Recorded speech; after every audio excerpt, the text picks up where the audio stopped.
அனைவருக்கும் வணக்கம். நான் உங்கள் பெரியார் பேத்தி அபிதா. இன்னைக்கு நம்ம என்ன பார்க்க போறோம் அப்படின்னா, Hindu marriage act 1955.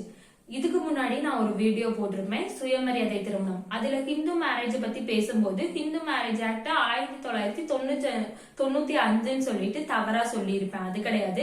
Hindu marriage act அப்படின்றது 1955 தான்.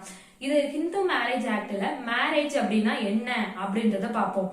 ஹிந்து மேரேஜ் ஆக்ட்ல செக்ஷன் 7ல என்ன சொல்லியிருப்பாங்க அப்படின்னா, செரமனிஸ் பத்தி சொல்லியிருப்பாங்க. அதாவது தப்த ஹோமம் சப்தபதின்னு.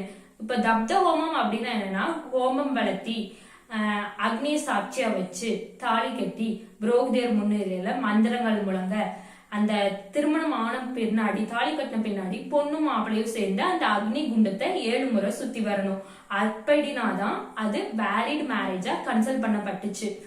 இதுல ஏதோ ஒண்ணு மிஸ் ஆனாலும், இது மட்டும் இல்லாம 1920, 30 எல்லாம் பார்த்தோம்னா நிறைய கண்டிஷன்ஸ் முன் வச்சாங்க. சேம் காஸ்டா இருக்கணும், ஹிந்துவா இருக்கணும், அந்த மாதிரி நிறைய இதெல்லாம் முன் வச்சாங்க. ஆனா அப்ப வந்துட்டு அவங்க வயதை பார்க்க கிடையாது. இதெல்லாம் வயலேட் பண்ற விஷயமா தான் இதை ஒழிக்கணும் அப்படின்ற நோக்கத்துக்கு தான் பெரியாரோட முற்போக்கு சிந்தனையோட கொண்டு வரப்பட்டதுதான் சுயமரியாதை திருமணம் அப்படின்னு சொன்னேன்.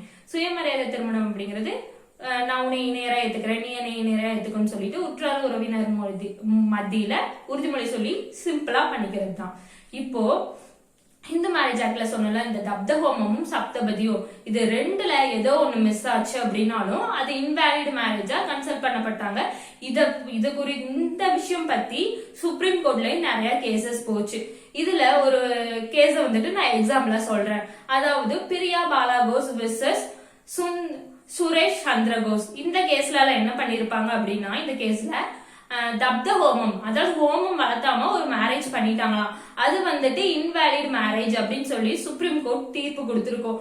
ஆனா இப்ப காலப்போக்குல வந்துட்டு இது எதுவுமே தேவையில்லை, சுயமரியாதை திருமணம் பண்ணிக்கலாம் அப்படின்னு சொல்றாங்க. இன்றளவுலுமே கூட சுயமரியாதை திருமணம் நிறைய இடங்கள்ல நடந்துட்டு தான் இருக்கு. இப்பதான் அதிகமா நடந்துகிட்டும் வருது.